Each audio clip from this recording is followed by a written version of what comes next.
Some of these new free-to-play crafted weapons are pretty good, but a couple of them are actually insane. I have a lot of built gacha weapons on my account, but I am still going to be leveling up a couple of these. If you haven't gotten a chance to grab all the craftable recipes yet, don't worry, they're not going anywhere, but you should probably consider getting them. Specifically, you should get the Sapwood Blade. Sapwood Blade is the new one-handed sword, and it's the first craftable support sword. That fact alone makes it a pretty good step forward, since the other craftable weapons we have aren't as good for support characters as things like Favonius or Sacrificial Sword. And unlike those two swords, Sapwood Blade actually buffs your teammates. Its effect triggers when you activate a Dendro-related reaction on the wielding character, and drops an item on the ground that can be picked up by any character. When you pick up the leaf, it gives the character that grabbed it 60 elemental mastery for 12 seconds at Refinement 1, and at Refinement 5, that value becomes 120. 120 elemental mastery doesn't seem like a lot, and especially not 60, but to give you some more context as to how big that actually is, Elegy, the 5-star bow, gives your team 100 elemental mastery at Refinement 1. Elegy is one of the best support weapons in the game for that. Considering elemental mastery is even more useful now with the new Dendro characters and reactions, a sword that can buff a teammate's EM is insane. But that doesn't even tell the whole story. The sword also has an energy recharge main stat, meaning that characters that might want energy recharge like Bennett, Sinkjal, Traveler, Kazuha, and Jean have the right main stat to have their burst ready at all times, assuming you have enough of that stat. And if you're worried about damage, don't be, because on top of all of that, it actually has a pretty high base attack for 4 stars. At level 90, it hits 565 base attack. It's almost like Hoyoverse is just straight up power creeping weapons. Look, it may have an energy recharge main stat, but 565 base attack kind of compensates in its own way, especially considering that all of your attack artifacts and bonus attack stats are going to be scaling off of your base attack, which essentially just means that a higher base attack on your weapon ends up being better. The Sapwood Blade is basically just all sorts of amazing, and what makes it so worth building is that so many characters can use it. For example, throwing it on Bennett in Intercrational to buff your Xiangling can increase your team's damage output while still having decent base attack for his burst, and having energy recharge on top of that to get it back quickly. You could also opt to use it on someone like Sinkjal or Kuki, since bloom-based reactions and aggravate are both super EM reliant. Having high base attack as well as a decent energy recharge main stat means it's absolutely nuts, and you should definitely craft yourself one of these if you don't have Sacrificial or Favonius, or if you're just looking for a new support weapon. I cannot stress this enough, this is insanely good for a craftable weapon. But the one-handed sword isn't the only broken one. The Forest Regalia Claymore has the exact same effect. Now, the reason I'm not preaching the Claymore is because there's just less characters that want it at the moment. It's mostly just Sayu, and maybe if you're feeling spicy, you could use it on Beto. But I wouldn't recommend that if you have DPS options for her, so in general, it's probably just for Sayu right now. But overall, the effect is really good, and any character that comes out that is a support Claymore user will probably want to use this if there's any sort of Dendro interactions at all. Also, just in case you guys didn't know this, I've already mentioned 3 Anemo units in the video, and Anemo obviously can't interact with Dendro. However, it is possible to trigger a Dendro reaction with Anemo. Essentially, when you swirl an element, that swirl will reapply that element or spread it around to other enemies and objects. What that means is that if you have an enemy with Dendro on them, and then you swirl Pyro with the Anemo character will actually be the one to cause the burning reaction, since they took ownership of the swirl, and the swirl is going to reapply the Pyro. So basically, this just means that Anemo characters can trigger the effect too. You just have to have them spread around an element that's going to cause the Dendro reaction, which ultimately sounds a little complicated, but I promise you it's not.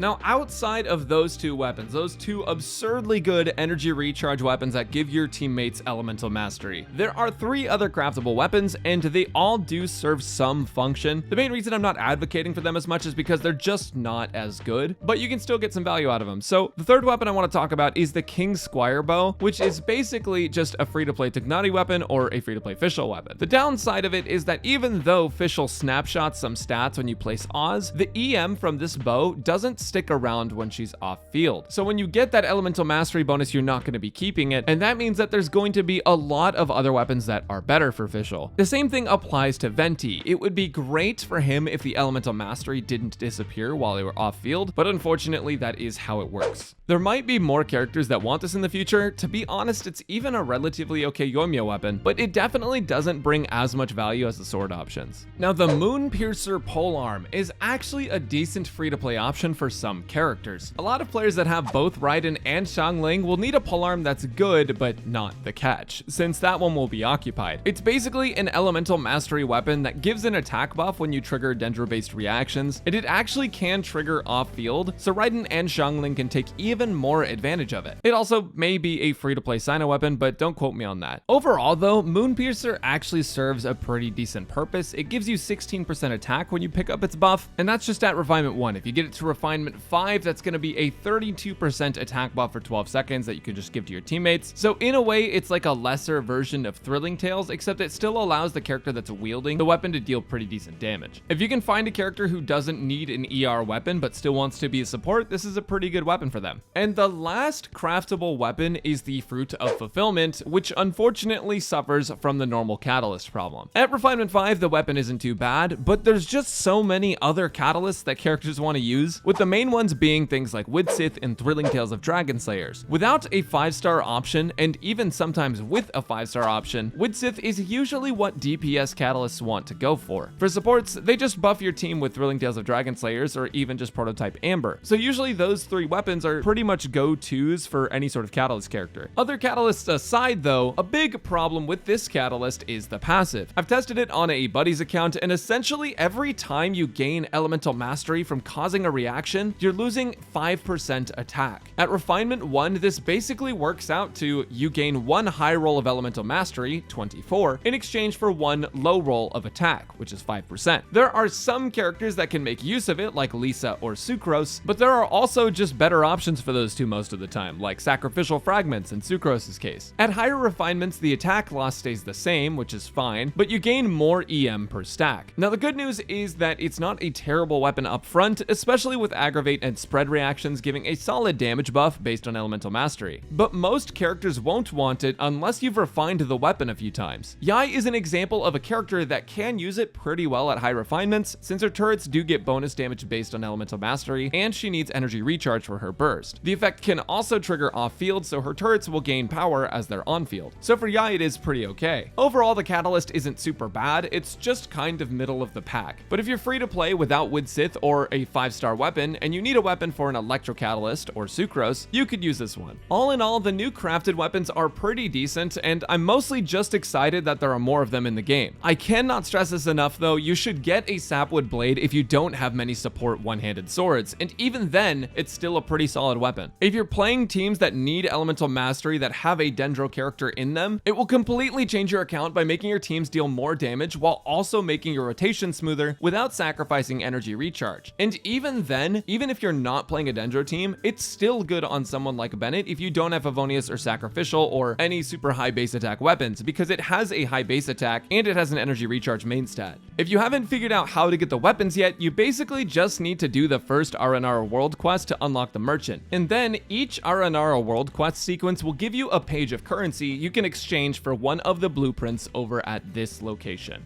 Thanks for watching everyone, and come hang out on Twitch. I'm going to be live shortly after this video goes up and throughout Sumeru. Also, consider subscribing to the channel if you haven't already. Only 20% of you are subscribed, and I'd love to see that number higher, especially since it gets more of my content out to you guys. Hope y'all are enjoying Sumeru, and I'll catch you next time.